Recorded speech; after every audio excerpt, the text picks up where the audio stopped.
കേരളത്തിലെയും നമ്മുടെ ജില്ലയിലെയും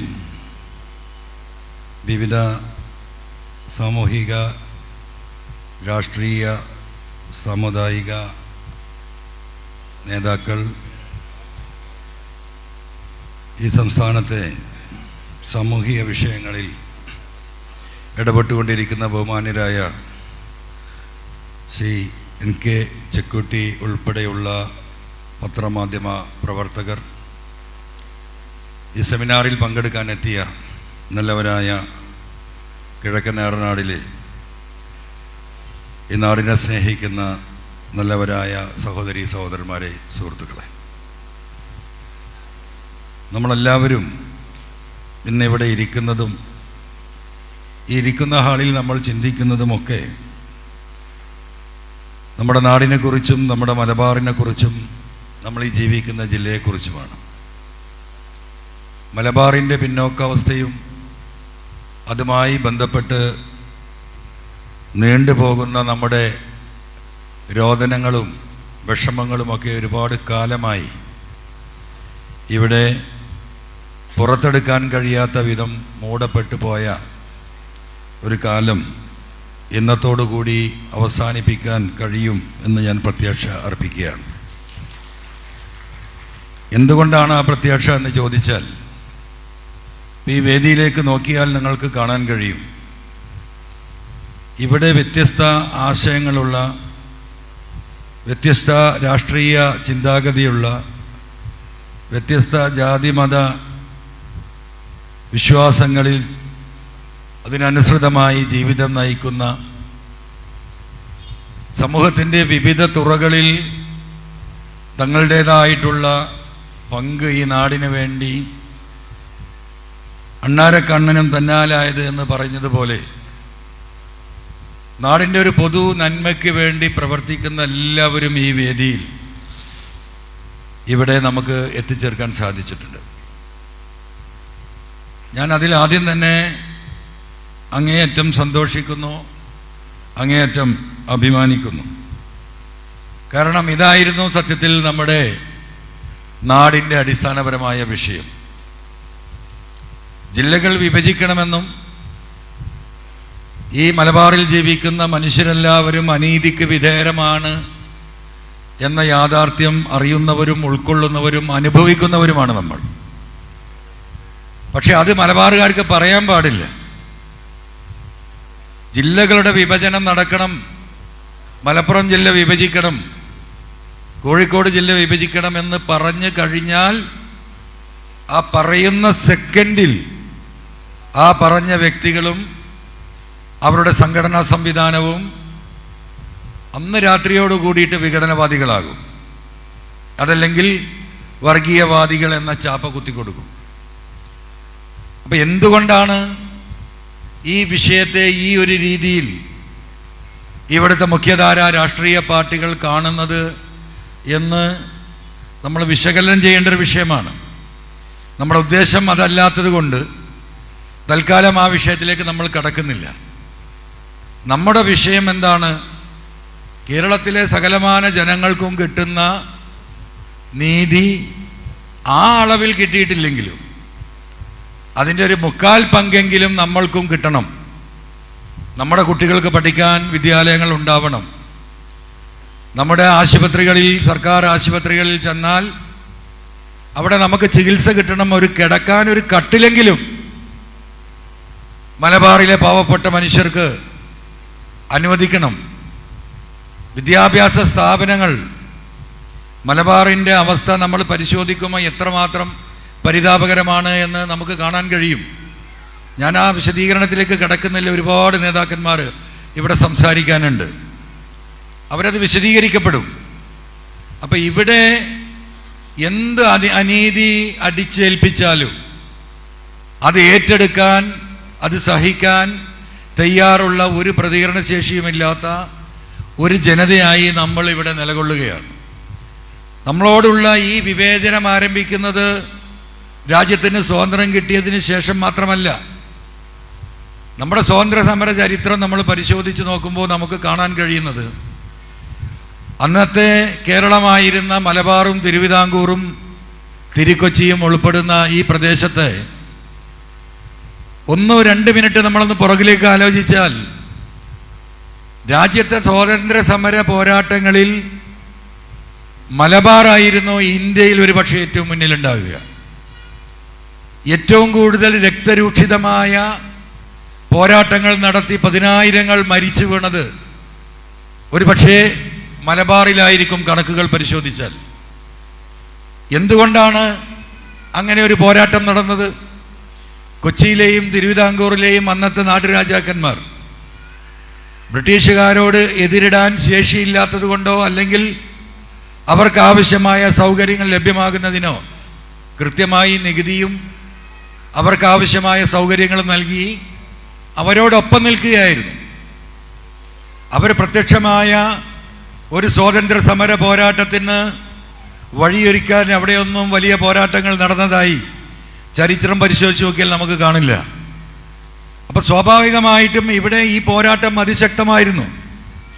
1921 നടന്ന ജനങ്ങളും ബ്രിട്ടീഷ് പോരാളികളും തമ്മിൽ നടന്ന പോരാട്ടം, വാരിയംകുന്നത്തിൻ്റെ കാര്യം നമുക്കറിയാം. നിരവധിയായ സ്വാതന്ത്ര്യ സമര പോരാളികൾ ഇവിടെ ചരിത്രം രചിച്ച ഒരുപാട് ചരിത്രം നമ്മുടെ മുന്നിൽ നിൽക്കുകയാണ്. ഇതിൻ്റെ ഭാഗമായിട്ട് എന്തായി? ബ്രിട്ടീഷുകാരുമായിട്ടുള്ള ഒരു സാംസ്കാരിക താല്പര്യവും ഒരു ഇഴകിച്ചേരലും ഉണ്ടാകരുത് എന്ന കൃത്യമായ ധാരണയുടെ അടിസ്ഥാനത്തിൽ ഇംഗ്ലീഷ് വിദ്യാഭ്യാസം അടക്കം പാടില്ല എന്ന് ഇവിടുത്തെ അന്നത്തെ സ്വാതന്ത്ര്യ സമര സേനാനികൾ എടുത്ത നിലപാടുണ്ട്. അതുകൊണ്ട് നമ്മൾ വിദ്യാഭ്യാസപരമായി പുറകിലായി. ബ്രിട്ടീഷുകാരുടെ ഭാഗത്തുനിന്ന് നമുക്ക് കിട്ടേണ്ട പലതും നമുക്ക് കിട്ടാതെ പോയി. നമ്മൾ ഇന്നും ശത്രുപക്ഷത്തായിരുന്നു. രാജ്യം സ്വാതന്ത്ര്യം നേടി. 1956 കേരളമുണ്ടായി. കേരളമുണ്ടായപ്പോൾ എന്തായി? എഴുത്തും വായനയും പഠിപ്പുമുള്ളവർ സ്വാഭാവികമായും തൃശ്ശൂരും തിരുവിതാംകൂറും കൊച്ചിയിലുമായിരുന്നു. അവരൊക്കെ സർക്കാർ ഉദ്യോഗങ്ങളിൽ കയറി. സ്വാഭാവികമായും പിന്നീടുണ്ടായിട്ടുള്ള ചരിത്രം നമ്മൾ പരിശോധിച്ച് നോക്കുമ്പോൾ പിന്നീടുണ്ടായ വികസനവും എന്താണ് ആ ഭാഗത്തേക്കാണ് നടന്നത്. നമുക്കറിയാം, എന്നെയൊക്കെ പഠിപ്പിച്ചത് തന്നെ തെക്കിൽ നിന്ന് വന്ന നമ്മുടെ ബഹുമാനപ്പെട്ട അധ്യാപകരാണ്. ഇവിടെ വിദ്യാലയങ്ങളിലേക്ക് വിദ്യാഭ്യാസമുള്ള അധ്യാപകരെ തെക്കിൽ നിന്ന് വന്നിരുന്നൊരു കാലം മാറിയിട്ട് ഇപ്പോൾ ഒരു 10 കൊല്ലമായിട്ടേ ഉള്ളൂ. അപ്പോൾ നമുക്ക് അറിവും വിദ്യാഭ്യാസവും ഉണ്ടായിരുന്നില്ല. അപ്പോൾ കേരള സംസ്ഥാനം രൂപീകൃതമായതോട് കൂടിയിട്ട് എന്തായി? സ്വാഭാവികമായും ഉണ്ടാകുന്ന ഉദ്യോഗസ്ഥന്മാർ അവിടുന്നായി. അവർ സ്വാഭാവികമായും അവരുടെ നാടിന് മുൻഗണന നൽകി. അപ്പോഴും നമ്മൾ പിന്നീടും പുറകോട്ടാണ്. ഈ സംസ്ഥാനമുണ്ടായി മാറി മാറി വന്ന ഗവൺമെൻറ്റുകൾ, എത്രയോ മുഖ്യമന്ത്രിമാർ മലബാറിൽ തന്നെ ഉണ്ടായിട്ടുണ്ട്. പക്ഷെ അവരാരും ആ ഒരു കാഴ്ചപ്പാടോട് കൂടിയിട്ട് ഒരു സംസ്ഥാനം രൂപീകൃതമാകുമ്പോൾ പിന്നാക്കം നിൽക്കുന്ന ആരുണ്ടെങ്കിലും അവരെ ഒപ്പമെത്തിക്കാനാണ് നമ്മൾ ഈ റിസർവേഷൻ നടപ്പിലാക്കുക. മലബാറിലെ ജനത അന്നേ ഒരു റിസർവേഷന് അർഹരാണ് നമ്മൾ. ഇന്നത്തെ കണക്ക് ഇപ്പോൾ ഞങ്ങൾ പരിശോധിച്ചു. ഇതിൻ്റെ പഠനത്തിൻ്റെ ഭാഗമായി 25% താഴെയാണ് മലബാറിലെ 6 ജില്ലകളിലെ മനുഷ്യർ സംസ്ഥാന സർക്കാരിൻ്റെ വിവിധ വകുപ്പുകളിൽ ജോലി ചെയ്യുന്നത്. പിന്നെയും ഒരു 25% കിടക്കുകയാണ്. സംസ്ഥാനത്തിൻ്റെ 45% ജനങ്ങൾ ഈ 6 ജില്ലയിൽ ഇവിടെ ജീവിക്കുകയാണ്. അപ്പോൾ അവിടെ നമുക്കൊരു റിസർവേഷൻ ഇവരോടൊപ്പം ഓടിയെത്തണം. കേരളത്തിനെ ഇങ്ങനെ രണ്ടായി കൊണ്ടുപോകരുത്. നമ്മൾ പ്രധാനമായും മലബാറിൻ്റെ വികസനത്തിൻ്റെ ഭാഗമായി ഉന്നയിക്കുന്ന ഒരു വിഷയം അതാണ്. രണ്ടാമത്തെ വിഷയം എന്താ? ജില്ലകൾ വിഭജിക്കണം. നിങ്ങൾ കൃത്യമായി മനസ്സിലാക്കേണ്ട ഒരു കാര്യം, നമ്മൾ ജില്ലാ വിഭജനം എന്ന് പറയുമ്പോൾ വിഘടനവാദമെന്നോ വർഗീയവാദമെന്നോ പറഞ്ഞ് നമ്മളെ തളർത്തുന്നവർ, ജനങ്ങൾ മനസ്സിലാക്കേണ്ടത് നമുക്ക് അവസാനമായി ഉണ്ടായ ജില്ല 1984 14ാമത്തെ ജില്ല കാസർഗോഡാണ്. 41 വർഷമായിട്ട് ഇന്ത്യയിൽ പുതിയ ജില്ലകൾ രൂപീകരിക്കാത്ത ഏക സംസ്ഥാനത്തിൻ്റെ പേര് കേരളമാണ്. ഇവിടുന്ന് 50 കിലോമീറ്റർ പോയാൽ നമുക്ക് തമിഴ്നാടാണല്ലോ. ഈ 82-ന് ശേഷമുള്ള ഈ 10-43 വർഷക്കാലത്തിനിടക്ക് 24 ജില്ലയുണ്ടായി തമിഴ്നാട്ടിൽ. നമുക്കൊരു ജില്ലയില്ല. കർണാടകം 12 ജില്ലയുണ്ടായി പുതുതായിട്ട്. ഈ 41 വർഷക്കാലത്തിനിടക്ക്. നമ്മുടെ അതേ ജനസംഖ്യയുള്ള ഒരു സംസ്ഥാനമാണ് ആസാം. 82-ൽ 10 ജില്ല ഉണ്ടായിരുന്നത്. ഇന്ന് നമ്മളിവിടെ നിൽക്കുമ്പോൾ 35 ജില്ലയാണ്. നാടാകെ ജില്ലകൾ വിഭജിക്കപ്പെടുകയാണ്. പക്ഷേ ഇവിടെ വിഭജിക്കൂല. എന്താ അതിൻ്റെ പിന്നിലെ രാഷ്ട്രീയം? ആ രാഷ്ട്രീയം ഇപ്പം നമ്മൾ പച്ചയായി പറയുന്നില്ല. ഒരു പറയേണ്ട ഘട്ടം വന്നാൽ നമ്മളത് പറയും. അത് പറയിപ്പിക്കാതെ ഈ വിഷയം നല്ല രീതിയിൽ കൈകാര്യം ചെയ്യാൻ ഇവിടുത്തെ ഭരണാധികാരികൾ തയ്യാറാകണം. അതാണ് നമ്മുടെ ആവശ്യം. കാലിക്കറ്റ് യൂണിവേഴ്സിറ്റി 500 കോളേജിനടുത്താണ് അഫിലിയേറ്റ് ചെയ്തിട്ടുള്ളത്. നിങ്ങൾ മനസ്സിലാക്കണം. ഒരു യൂണിവേഴ്സിറ്റിയിൽ UGC നിബന്ധന പ്രകാരം 100 കോളേജ് അഫിലിയേറ്റ് ചെയ്യാൻ പാടുള്ളൂ. 500ഓളം 476 കോളേജ് അഫിലിയേറ്റ് ചെയ്ത യൂണിവേഴ്സിറ്റിയുടെ പേര് കാലിക്കറ്റ് യൂണിവേഴ്സിറ്റിയാണ്. ഇവിടെ 10ാം ക്ലാസ് കഴിഞ്ഞാൽ എന്നും സമര, കുട്ടികൾക്ക് സീറ്റില്ല. എന്താ സീറ്റില്ലാത്തത്? നമുക്ക് പുതിയ ബാച്ചുകളില്ല. തിരുവിതാംകൂർ സൈഡിലും കൊച്ചിൻ സൈഡിലും ആയിരക്കണക്കിന് സീറ്റുകൾ ഒഴിഞ്ഞു കിടക്കുമ്പോൾ നമ്മളെ കുട്ടികളെ പഠിപ്പിക്കാൻ ഇരുത്താൻ സീറ്റില്ല. ഒരു ക്ലാസ്സിൽ 65, 70, 80 കുട്ടികൾ പഠിക്കുമ്പോൾ തിരുവിതാംകൂറിൽ 15, 20 കുട്ടികളാണ് പഠിക്കുന്നത്. അത് പറഞ്ഞാൽ വിഘടനവാദം, അത് പറഞ്ഞാൽ വർഗീയവാദം. ഒരു മെഡിക്കൽ കോളേജ് ഉണ്ടോ മലബാറിന്? ഈ കോഴിക്കോടല്ലാതെ നിങ്ങൾ നാലേക്ക് എന്താ മഞ്ചേരി മെഡിക്കൽ കോളേജിൻ്റെ ബോർഡ് മാറ്റി വെച്ചു എന്നല്ലാതെ അവിടുത്തെ സ്ഥിതി നമ്മൾ പറയണോ? നിങ്ങൾ അപ്പുറത്തേക്കൊന്ന് നോക്കൂ. 6 ഫുൾ ഫ്ലെഡ്ജ്ഡ് മെഡിക്കൽ കോളേജാണ് 8 ജില്ലക്ക്. തിരുവനന്തപുരത്തും കൊല്ലത്തും ആലപ്പുഴയിലും കോട്ടയത്തും എറണാകുളത്തും തൃശ്ശൂരും എല്ലായിടത്തും ഫുൾ ഫ്ലെഡ്ജ്ഡ് മെഡിക്കൽ കോളേജ്. ഇവിടെ കുറേ കുട്ടികൾ പഠിക്കുന്ന ഒരു കോളേജായി ഇത് മാറി ജില്ലാ ആശുപത്രി ഇവിടെ പ്രവർത്തിക്കുന്നത്. കോഴിക്കോട് മെഡിക്കൽ കോളേജാണ് ഈ 6 ജില്ലകളെയും രോഗികളെ കൊണ്ടുപോകുന്നത്. എന്താ സ്ഥിതി? കിടക്കാൻ സ്ഥലമല്ല, ഇരിക്കാൻ സ്ഥലമല്ല. ഇത് പറഞ്ഞാൽ വിഘടനവാദം, ഇത് പറഞ്ഞാൽ വർഗീയവാദം. അതുകൊണ്ട് ആരെങ്കിലും ഇത് പറഞ്ഞാൽ അപ്പം അവനെ വർഗീയവാദിയാക്കും. അത് ഒറ്റപ്പെട്ടായിരുന്നു ഇവിടെ പറഞ്ഞിരുന്നത്. അതുകൊണ്ടാണ് ഞാൻ ആദ്യം സൂചിപ്പിച്ചത്. പിന്നെ ചിലർക്കൊക്കെ ഒരു ധാരണയുണ്ട്, വെള്ളാപ്പള്ളിയെ പോലെയുള്ള ആളുകൾക്ക് മലബാർ എന്ന് പറഞ്ഞാൽ ഇവിടെ ഒന്നായിട്ട് മാപ്പിളാരാണ്. എന്തടിസ്ഥാനമുള്ളത്? 38% ഇവിടെ മുസ്ലിം ന്യൂനപക്ഷമുള്ളത്. മലബാറിലെ 6 ജില്ലയിൽ മുസ്ലിം ഭൂരിപക്ഷമുള്ള ഏക ജില്ല മലപ്പുറ. ബാക്കി എല്ലാ ജില്ലയിലും ഹൈന്ദവർ തന്നെയാണ് മുന്നിൽ. ഇത് കണക്കുകളല്ലേ, സർക്കാരിൻ്റെ കണക്കല്ലേ. അപ്പൊ ഇവിടെ എന്ത് പറഞ്ഞാലും അത് അങ്ങോട്ട് അവിടെ കൊണ്ടുപോയി കുത്തിക്കുക. പെറ്റുകൂട്ടുന്നവരെന്ന് പറയൊരു വിഭാഗം, ആ പറയുന്നവരെ മാലട്ട് സ്വീകരിക്കാൻ മറ്റു ചിലർ. അപ്പൊ ഒന്നിനും പറ്റാത്ത ഒരു ജനത മിണ്ടാൻ പാടില്ല. കേസ് കൊടുക്കും, ക്രിമിനലുകളാക്കും, രാജ്യത്തിന്റെ പാർലമെന്റിൽ അത് ചർച്ച ചെയ്യിക്കും. അങ്ങനെ വിഘടനവാദികളും വർഗീയവാദികളുമായി ഒരു ജനതയെ ഇങ്ങനെ ചിത്രീകരിച്ച് ഈ പറയുന്ന മുഖ്യധാര രാഷ്ട്രീയ പാർട്ടികൾ ഇങ്ങനെ വെള്ളം കുടിക്കാൻ അവസ്ഥയില്ലാത്ത സ്ഥിതിയിലേക്ക് കൊണ്ടുപോവുക. കൊറോണ നമ്മൾ എത്രമാത്രം പ്രയാസപ്പെട്ടു. ഞാൻ ഈ വിഷയം ആദ്യമായി ഗവൺമെന്റിൽ ഉന്നയിക്കുന്ന അന്നാണ്. വാക്സിൻ കണ്ടെത്തിയിട്ട് 14 ലക്ഷം വാക്സിൻ വന്നു. കേരളത്തിലെ അന്നത്തെ ആരോഗ്യമന്ത്രി MLA-മാരുടെ യോഗം വിളിച്ചപ്പോൾ ഞാൻ സാധാരണഗതിയിൽ ഒരു ചോദ്യം ചോദിച്ചു, നമുക്ക് എത്ര വാക്സിനാണ് കിട്ടിയത്? 1 ലക്ഷം. ഞാൻ ടീച്ചറോട് ചോദിച്ചു, ടീച്ചറെ 1 ലക്ഷം കിട്ടിയിട്ട് എന്താക്കാൻ? 52 ലക്ഷം ജനങ്ങളെ. അതല്ല, അത് കേന്ദ്രമല്ലേ തരുന്നത്, ജില്ലാടിസ്ഥാനത്തിലാണ്. പിന്നെ ചോദിച്ചാൽ 8.5 ലക്ഷമുള്ള വയനാട്ടിനും 1 ലക്ഷം, മലപ്പുറത്തിനും 1 ലക്ഷം. ഇത് എവിടെത്തും ടീച്ചറെന്ന് ചോദിച്ചു. നമ്മൾ എന്ത് ചെയ്യാനാ? എത്ര ആളുകൾ വിദേശത്ത് പോകാൻ കഴിയാതെ വിസ ക്യാൻസലായി. ഇന്ത്യയിൽ അവസാനം വാക്സിൻ എടുത്ത് തീർന്ന ജില്ലയുടെ പേര് മലപ്പുറം. നിങ്ങൾക്കറിയോ? വാക്സിൻ എടുക്കാൻ വേണ്ടിയിട്ട് റെക്കമെൻഡേഷന് രാവിലെ വീട്ടിൽ വാതിൽ തുറന്ന അന്ന് ഞാൻ MLA. ഒരു 25 പ്രവാസികളുണ്ടാവും. നിലമ്പൂരിൽ ഓഫീസെത്തിയാൽ 100 ആളുണ്ടാവും. എന്താണ്? അവർ വിസയായിട്ട് വന്ന് നിൽക്കുകയാണ്. ഇതാ എക്സിറ്റ് കഴിയാനായി, അൻവർക്ക എവിടേക്കെന്ന് വിളിക്കുക, എവിടെന്നെങ്കിലും ഒരു സൂചി അടിപ്പിച്ചു തരി, ഒരു സർട്ടിഫിക്കറ്റ് വാങ്ങി പോട്ടെ. എന്തെല്ലാം ദുരന്തങ്ങൾ, എന്തെല്ലാം ദുരിതങ്ങൾ. 4 ജില്ലയിലെ ജനം നമ്മുടെ ജില്ലയിൽ ജീവിക്കുകയാണ്. കാസർഗോഡും വയനാടും ഈ പറയുന്ന പത്തനംതിട്ടയും ഇടുക്കിയും കൂടി എടുത്താൽ 46 ലക്ഷം ജനമുള്ളൂ. അവിടെ 4 കലക്ടർമാർ, ഇഷ്ടംപോലെ കോളേജ്, ഇഷ്ടംപോലെ സ്കൂള്, ഇഷ്ടംപോലെ ആശുപത്രികൾ.